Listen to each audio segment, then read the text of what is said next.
이제 말씀 듣는 시간인데요. 여러분, 이 교재 13쪽 하나님의 말씀에 의한 생활, 여기서부터 펴놓고 그렇게 말씀을 따라오시면 좋을 것 같습니다. 네, 오늘 성도의 생활 지침 시리즈 두 번째, 말씀에 의한 생활 같이 공부할 텐데요. 오늘 본문 말씀 한번 읽고 시작할까요? 네, 우리 한번 읽겠습니다. 다시 한번 읽고 시작하겠습니다. 시작. 지금 내가 여러분을 주와 및 그 은혜의 말씀에 부탁하노니 그 말씀이 여러분을 능히 든든히 세우사 거룩하게 하심을 입은 모든 자 가운데 기업이 있게 하시리라. 아멘. 여러분, 이 말씀은 사도 바울이 3차 전도 여행을 마치고 이제 돌아오는 길에 에베소 교회 장로들을 불러서 만나 얘기하면서 이 말씀을 한 것입니다. 이 바울은 지금 3차 전도 여행을 마치고 예루살렘으로 올라가려고 하는데 이번에는 예감이 이상한 거예요. 예루살렘에 올라가면 자신의 신변에 어려움이 생길 것 같은 그런 예감이 드는 것입니다. 그래서 이제 다시 에베소 교회 성도들과 장로들을 만날 기회가 없겠다, 이런 생각이 들었던 겁니다. 그래서 지금 뭐라고 얘기합니까? 내가 여러분을 주와 및 그 은혜의 말씀에 부탁한다. 무슨 말입니까?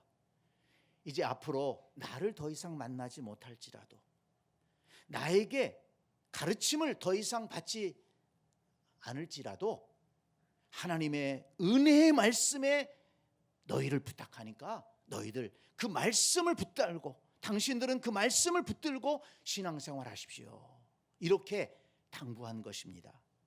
자, 그러면 여러분, 바울은 하나님의 말씀에 대해서 어떻게 생각하기에, 어떤 마음을 가졌기에 이제 다시 볼 수 없을 것 같은 이 성도들을 향해서, 그 사랑하는 성도들을 향해서 은혜의 말씀에 당신들을 부탁합니다, 이렇게 얘기했을까요? 오늘 본문 말씀을 살펴봅니다. 자, 하나님의 말씀은 무슨 일을 할 수 있습니까? 자, 답을 읽어보겠습니다. 시작. 그 말씀이 여러분을 능히 든든히 세우사 기업이 있게 하시리라. 성도를 든든히 세워 하나님 나라의 기업을 얻게 합니다. 여러분, 다 같이 읽어주시면 더 마음에 남을 것 같습니다. 이것을 기록하려고 하면 굉장히 시간이 바빠요. 제가 이 PPT를 여러분 카톡으로 보내드릴 테니까 적는 거는 그냥 조금씩만 적고 잘 따라오시면 좋을 것 같습니다. 네, 바울은 하나님의 말씀의 능력을 믿었어요. 하나님의 말씀이 무슨 일을 할 수 있느냐? 여기 두 가지를 크게 강조하고 있죠. 그 말씀이 여러분을 능히 어떻게 한다고요? 든든히 세우사. 여러분, 말씀이 우리를 믿음 안에 든든하게 세운다는 것을 믿으시기를 바랍니다. 말씀이 우리를 믿음 안에 든든히 세우는 거예요. 은혜 안에 든든히 세웁니다. 말씀 중심의 성도는 그래서 흔들리지 않는 것입니다. 감정이 흔들리지 않고, 어떤 세상의 유혹에 흔들리지 않고, 어떤 어려움이 있어도, 유혹이 있어도, 시험이 있어도, 또는 내 마음이 흔들릴 때라도 말씀 붙들고 든든하게 서서 신앙생활 하는 겁니다. 그리고 또 하나, 기업이 있게 하시리라. 이 기업은 유산을 말합니다. 하나님이 우리에게 주시는 하나님 나라의 그 놀라운 유산, 기업을 받을 수 있도록 인도하신다는 것입니다. 하나님의 말씀이 우리를 거듭나게 하시고 믿음 안에 든든하게 세우시고, 그리고 우리를 인도하셔서 하나님 나라의 기업을 얻기까지 하신다. 그러니 이 하나님 말씀은 얼마나 놀라운 말씀입니까? 그 다음에 성경 말씀을 왜 은혜의 말씀이라고 부릅니까? 예, 바울은 은혜의 말씀이라고 그랬습니다. 자, 답을 읽어볼까요? 말씀 속에 하나님의 사랑과 베푸시는 은혜가 담겨 있기 때문입니다. 아멘. 그렇죠. 하나님의 말씀 속에는 하나님의 사랑이 담겨 있어요. 그리고 또 하나님이 사랑하시기 때문에 우리에게 어떤 은혜를 주시는지 그 내용이 하나님의 말씀 성경 속에 기록되어 있습니다. 그래서 우리가 성경을 읽게 되면 하나님이 나를 이처럼 사랑하시는구나. 그리고 나를 사랑하시기 때문에 내게 이런 은혜를 약속하셨구나. 이걸 깨닫게 되는 것입니다. 그래서 말씀을 잘 읽고 묵상하고 말씀과 함께 살아가게 되면 하나님의 사랑을 느끼기 때문에 외롭지 않고, 그리고 하나님이 베푸시는 은혜를 알기 때문에 그 은혜를 사모하게 됩니다. 그래서 그 은혜를 받기 위해서 성경 말씀에 이런 은혜가 있는데 나도 이 은혜 받아야 되겠다. 그래서 하나님 앞에 나아가 더 기도하는 것입니다. 더 기도하는 것입니다. 저도요, 말씀을 붙들고 정말 이 말씀 속에 약속된 그 은혜를 사모해서 참 많이 기도하면서 그 은혜를 얼마나 경험했는지 몰라요. 정말 가난하고 어려울 때 하나님 아시죠? 기도했습니다. 근데 하나님께서 기적적으로 또 물질을 채워주시기도 하시고, 또 내가 몸이 아파서 힘들 때 하나님 어떻게 하면 좋을까요? 하나님께서 인도하시더라고. 그래서 회복되는 은혜를 주시고, 그런 일들이 참 수도 없이 많았습니다. 근데 여러분, 그 하나님이 주시는 은혜를 어디서 발견할 수 있느냐? 말씀에서 발견할 수 있어요. 그렇기 때문에 여러분, 인생에 어려움이 있고 힘든 일이 있다면 여러분 말씀을 읽으시기 바랍니다.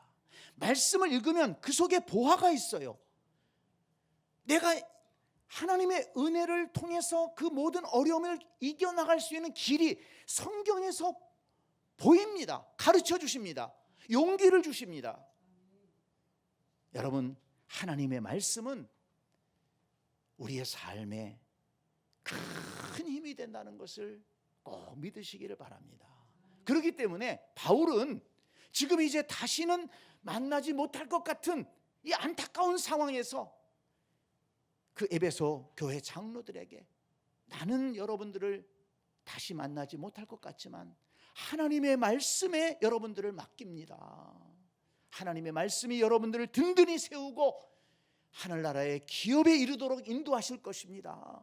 하나님의 은혜가 그 말씀 속에 있습니다. 하나님이 약속하신 축복이 말씀 속에 있습니다. 그러니 여러분, 나를 더 이상 만나지 못할지라도 하나님 말씀 붙들고 살아가기를 바랍니다. 이렇게 당부를 한 것입니다. 자, 그러면 이제 더 구체적으로 나아가서 14쪽을 보세요. 교재 14쪽.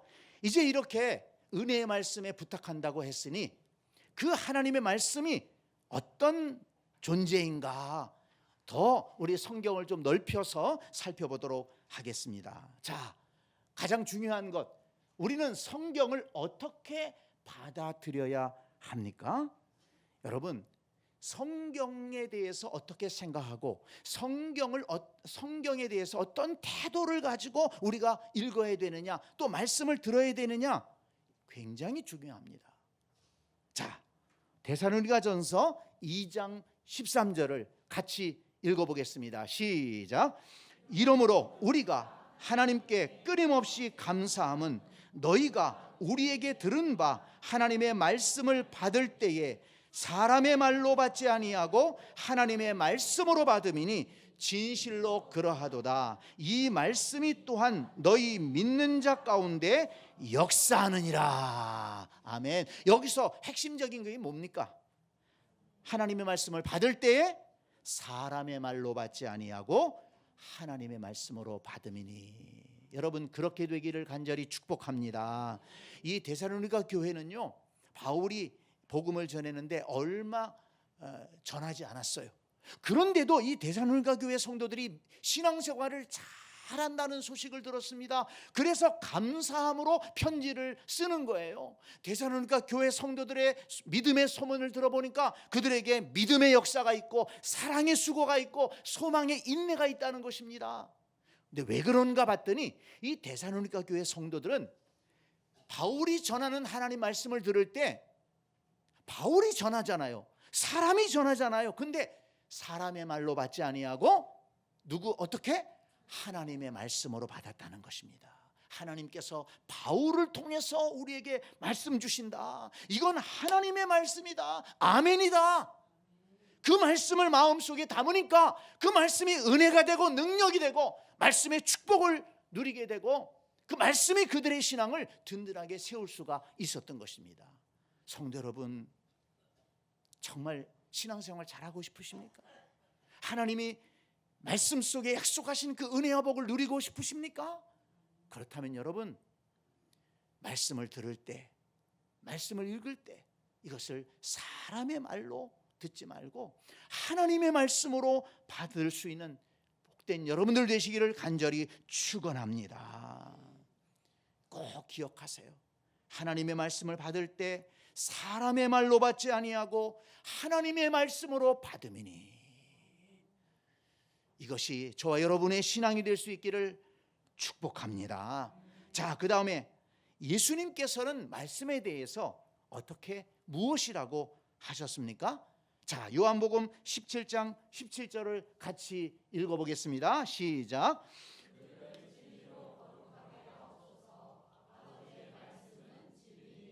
아멘. 예수님께서 성도들을 위해서 기도할 때 그들을 진리로 거룩하게 하옵소서. 아버지의 말씀은 진리니이다. 여러분, 하나님의 말씀을 예수님 뭐라고 말씀하셨어요? 진리라고 말씀하셨습니다. 진리는 뭐가 진리입니까? 세월이 지나도 변하지 않는 거예요. 변하지 않는 것이 진리입니다. 영원히 변하지 않는 게 뭘까요? 베드로전서 1장 24절 25절에 보니까 풀은 마르고 꽃은 떨어지되 오직 주의 말씀은 세세토록 있다 하였으니 너희에게 전한 복음이 곧 이 말씀이라. 네, 아름다운 꽃 피었을 때 얼마나 예쁩니까? 그러나 얼마 지나서 다 시들어 버립니다. 여러분, 사람도 젊었을 때 얼마나 아름답고 힘있게 살아갑니까? 그렇지만 세월이 지나면 그 건강도 무너지고 고왔던 얼굴에 주름이 생기고 생각도 변하고 감정도 변하지 않습니까? 세상에 변하지 않는 게 없어요. 그렇지만 변하지 않는 것이 있습니다. 하나님과 하나님의 말씀인 줄로 믿습니다. 그러니까 우리는 변하지 않는 걸 붙들고 살아가야 우리의 신앙이 변하지 않고 우리의 인생이 변하지 않는 거예요. 하나님이 변하지 않고 하나님이 진리이시고 하나님의 말씀이 진리이기 때문에 진리이신 하나님을 믿고 그 하나님이 전하신 말씀을 붙들고 살아가면 우리는 하나님의 말씀대로 구원을 얻고 하나님의 자녀로 은혜와 복을 누리면서 살아가고 하나님의 나라에 들어갈 수가 있는 것입니다.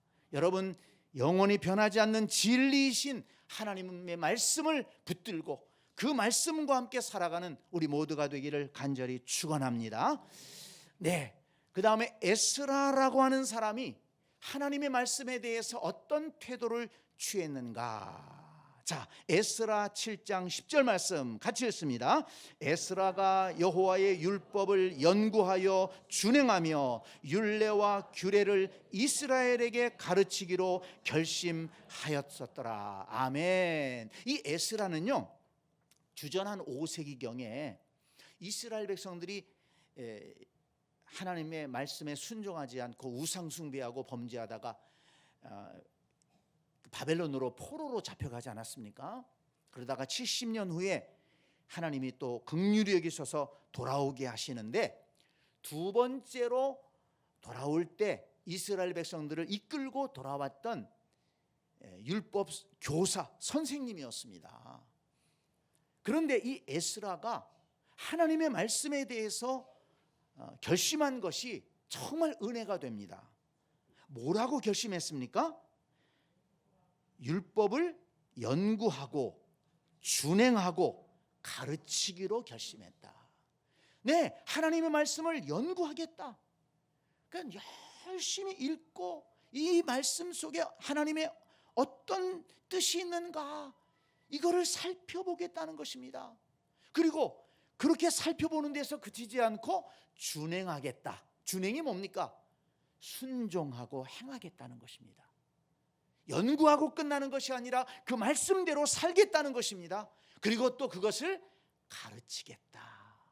이렇게 다른 사람에게 전하겠다. 이렇게 결심했다고 했습니다. 말씀에 대한 태도 중요하다고 그랬죠. 저와 여러분도 이 에스라의 말씀에 대한 태도를 본받아서 이런 태도로 말씀을 붙들고 살아가기를 원합니다. 우리 다시 한번 읽을까요? 에스라가 시작. 에스라가 여호와의 율법을 연구하여 준행하며 율례와 규례를 이스라엘에게 가르치기로 결심하였더라. 네, 그렇게 결심할 수 있기를 바랍니다. 자, 그 다음에 하나님의 말씀을 따라 살기 위해서는 어떻게 해야 합니까? 여호수아 1장 8절입니다. 같이 읽습니다. 시작. 이 율법책을 내 입에서 떠나지 말게 하며 주야로 그것을 묵상하여 그 안에 기록된 대로 다 지켜 행하라. 그래야면 내 길이 평탄하게 될 것이며 내가 형통하리라. 아멘. 네, 여호수아가 모세를 이어서 새로운 지도자가 됐을 때 여호수아는 두려웠습니다. 나는 모세와 같은 그렇게 능력이 있지도 않은데 모세처럼 하나님의 말씀을 막 직접 듣고 막 기적을 행한 적도 없는데 어떻게 이스라엘 백성들을 이끌고 가나안 땅으로 들어갈 것이냐 걱정이 많았습니다. 두려움이 많았습니다. 그런데 하나님께서 여호수아에게 말씀하시는 거예요.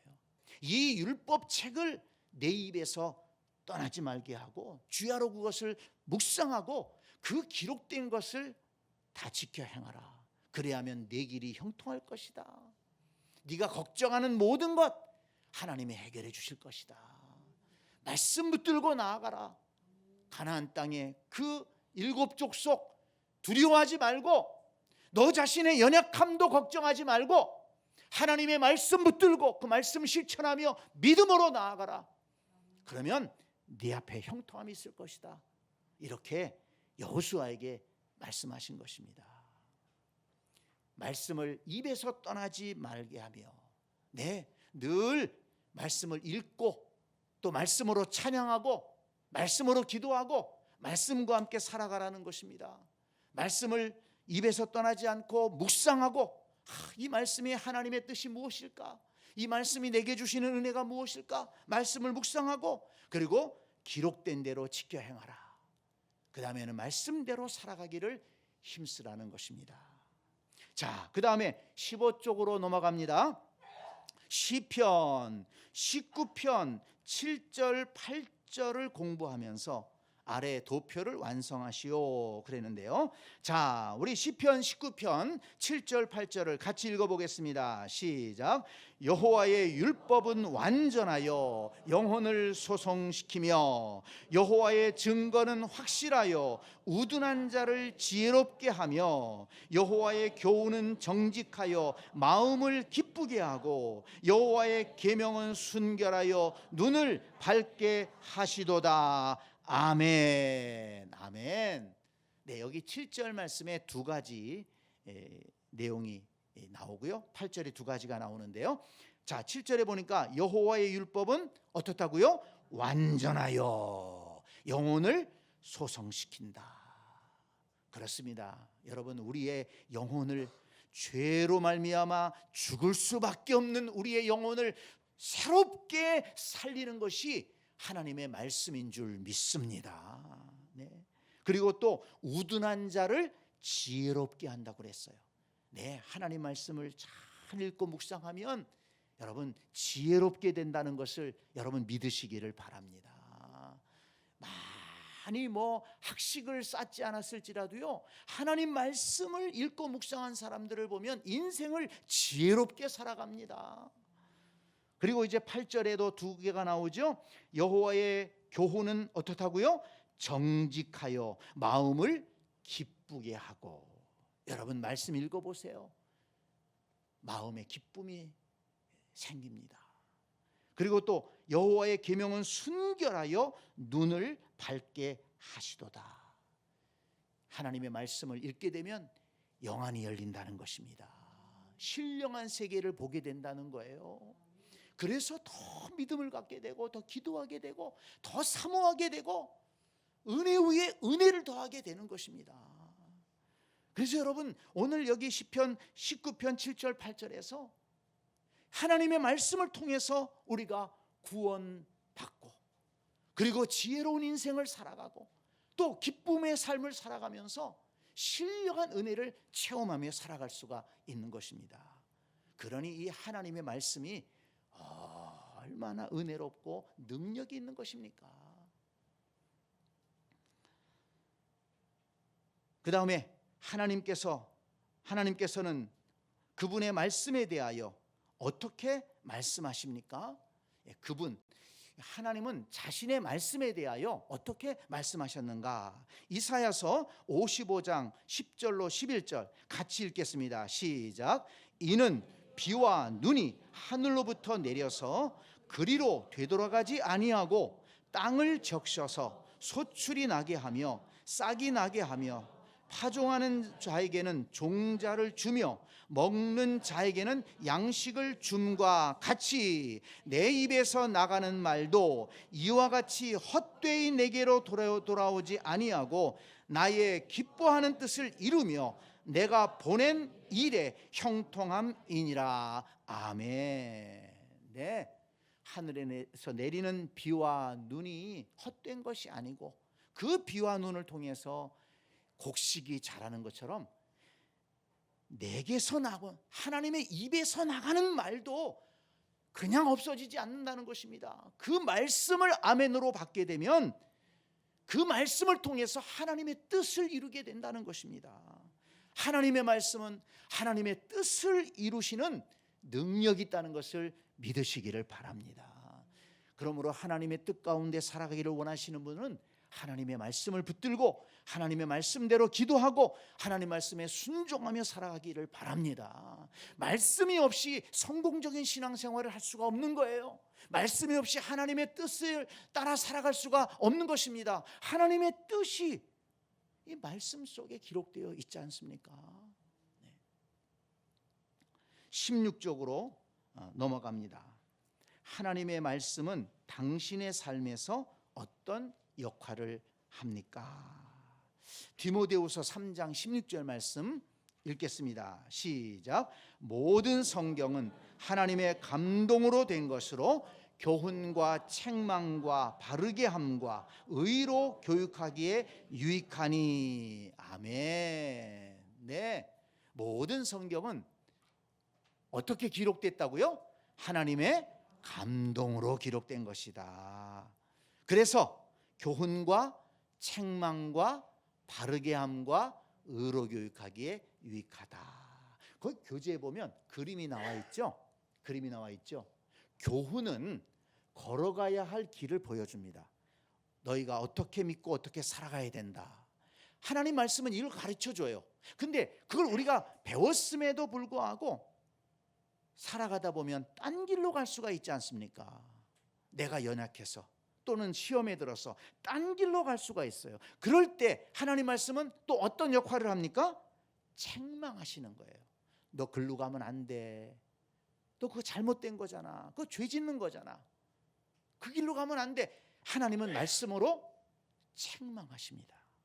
자, 그 다음에 책망만 하시는 것이 아니라 바르게 하시는 거예요. 바른 길로 다시 가르쳐 주십니다. 너 글로 가면 안 되고 회개하고 일로 와야 돼. 이것이 구원받는 길이고 이것이 복된 길이야. 다시 돌아오게 합니다.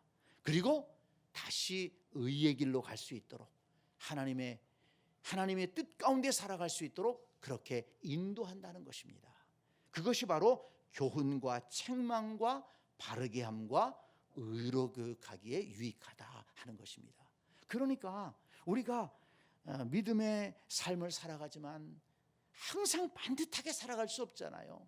나도 모르게 곁길로 갈 수도 있고 시험에 들 수도 있고 또 내가 연약해서 넘어질 때도 있고. 그런데 여러분, 말씀을 붙들고 살아가게 되면 그 말씀이 우리를 교훈으로 또 책망하기도 하고 또 다시 바르게 세우고 의의 길로 갈 수 있도록 인도해 주신다는 것입니다. 그러니 이 말씀이 얼마나 귀한 말씀입니까? 말씀 중심으로 살아가게 되면 신앙생활 실패하지 않는 것입니다. 자, 그 다음에 하나님의 말씀은 당신의 삶 가운데서 어떤 일을 할 수 있습니까? 히브리서 4장 12절 같이 읽겠습니다. 그 다음에 시작. 하나님의 말씀은 살아있고 활력이 있어 좌우에 날선 어떤 검보다도 예리하여 혼과 영과 및 관절과 골수를 찔러 쪼개기까지 하며 또 마음의 생각과 뜻을 판단하나니. 아멘. 거기 중요한 것이 마음의 생각과 뜻을 판단하나니. 그래서 하나님의 말씀은 우리 마음의 생각과 뜻이 하나님의 뜻에 맞는지 판단하게 해주십니다. 우리의 마음 속에 생각이 들 때가 있고 또 어떤 걸 계획할 때 정말 이것이 하나님의 뜻에 맞는가? 하나님의 말씀 속에서 우리는 그걸 깨달을 수가 있다는 것입니다.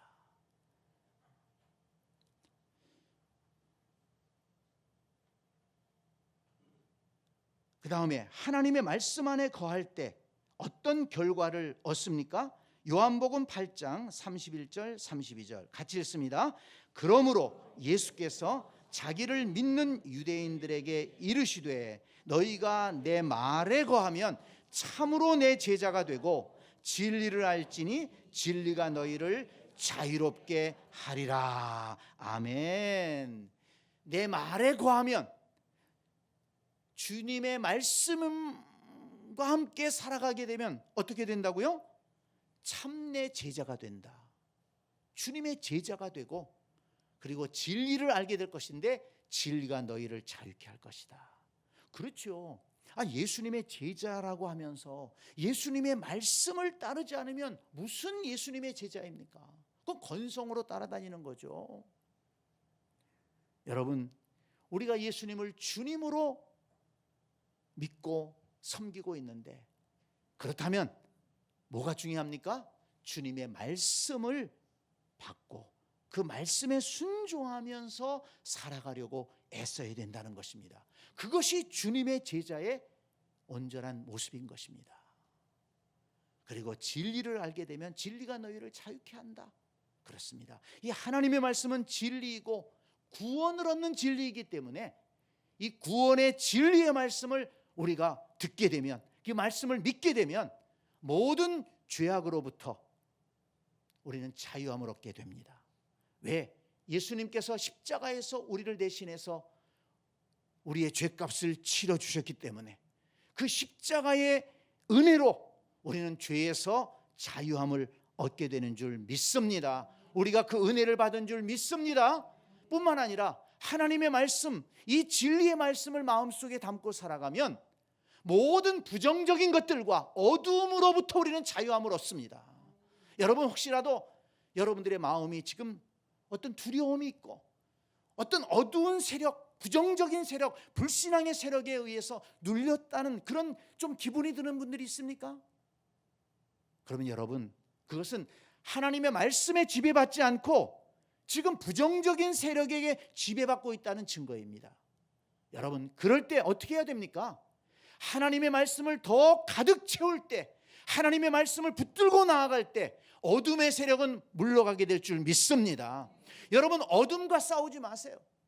여러분, 밤중에 깜깜해졌어. 깜깜해. 그 어둠과 싸우면 무슨 소용이 있습니까? 어둠아, 물러가라, 물러가라. 아무리 어둠을 향해서 소리치고 치고박는다고 되겠어요? 어둠을 이기는 건 어떻게 하면 됩니까? 거기에 등불 하나 켜면 되는 거예요. 등불을 켜면 어둠은 자동적으로 도망갑니다.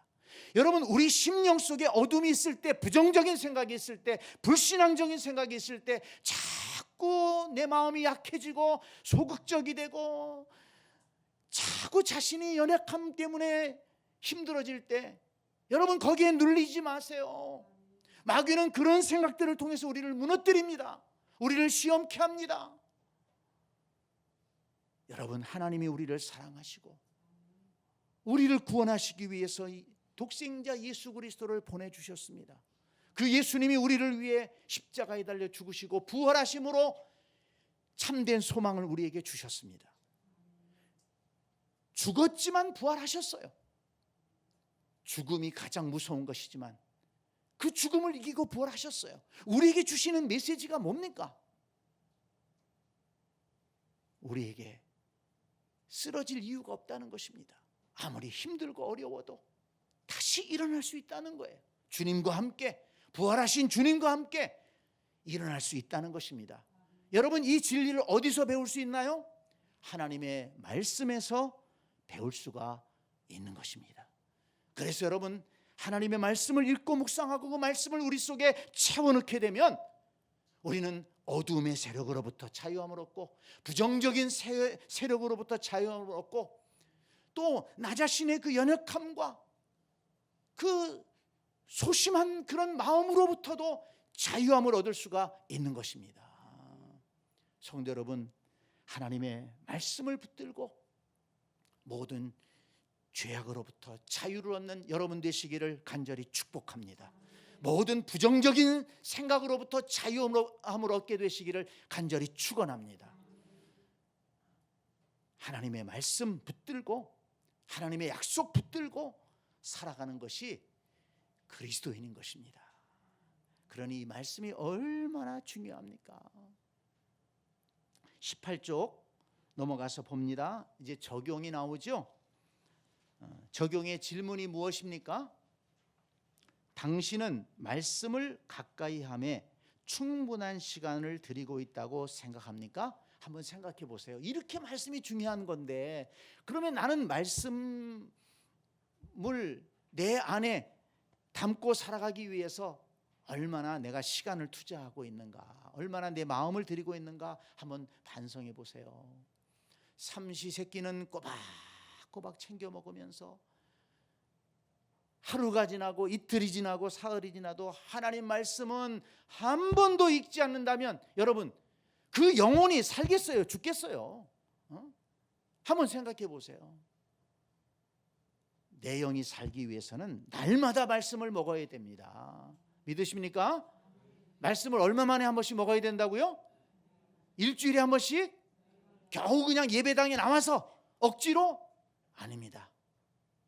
내가 매일 건강한 삶을 위해서 양식을 챙겨 먹듯이 아침도 챙겨 먹고 점심도 챙겨 먹고 저녁도 챙겨 먹고 또 어디 맛집 없나, 여기 맛집 있다고 그러면 나도 저기 가서 먹어봐야 되겠다, 일부러 차 타고 가서 먹지 않습니까?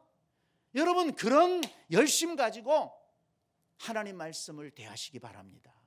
내 영혼 살기 위해서 말씀 읽고 묵상하고 말씀을 암송하고 말씀을 마음에 담고, 여러분 틀림없이 하나님 말씀 들을 때 여러분에게 말씀하시는 게 있어요. 오늘도 말씀하시는 게 있을 거예요. 특히 강조되는 말씀이 있어요. 그 말씀을 적어놓고 그걸 마음에 담으세요. 그리고 그 말씀을 붙들고 기도하기 바랍니다. 하나님께서 그 말씀대로 은혜 주실 줄 믿습니다. 네, 시편 119편 97절에 보니까 시편 기자는 이렇게 고백했습니다. 같이 읽어볼까요? 내가 주의 법을 어찌 그리 사랑하는지요, 내가 그것을 종일 작은 소리로 읊조리나이다. 아멘. 종일토록 말씀을 읊조린다. 작은 소리로 말씀을 암송한다는 거예요. 말씀을 가지고 노래한다는 것입니다. 네. 종일 매 순간 뭐 그렇게 하지는 못할지라도 여러분 항상 말씀을 의지하고 그렇게 말씀을 읽고 묵상하는 그런 삶이 되기를 바랍니다. 적용 두 번째, 이 점에 대하여 당신은 어떤 계획을 세우시겠습니까? 그러니까 오늘 말씀의 중요성에 대해서 공부했으니까요. 여러분 오늘 결심하셔야 됩니다. 우리 에스라의 결심이 우리의 결심이 되기를 원합니다. 우리 에스라의 결심을 다시 한번 읽어볼까요? 시작. 에스라가 여호와의 율법을 연구하여 준행하며 율례와 규례를 이스라엘에게 가르치기로 결심하였었더라. 아멘. 네, 여호와의 말씀을 연구하고 읽고 그 다음에 또 준행하고 그리고 다른 사람에게 전하는. 여러분 이걸 가르친다라고 하니까 아이 뭐 내가 목사도 아닌데 무슨 말씀을 가르쳐, 내가 교사도 아닌데 뭘 말씀을 가르쳐. 여러분 그게 아닙니다.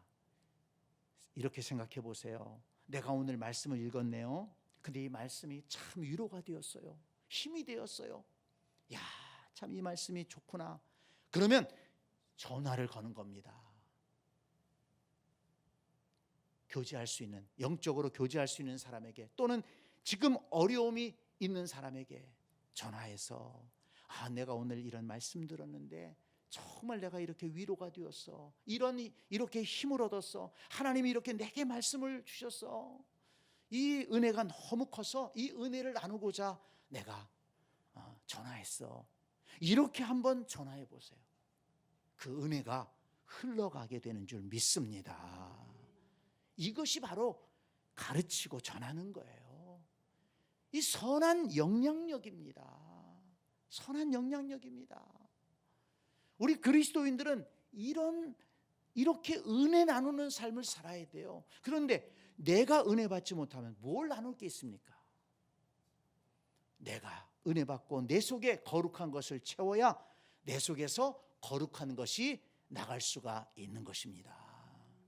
말씀을 우리 속에 가득 채우고 말씀과 함께 살아가며 은혜를 누리고 또 그 말씀을 우리 속에서 흘려보낼 수 있는 우리 복된 세셈 가족들 다 되기를 주님의 이름으로 축복합니다. 아멘.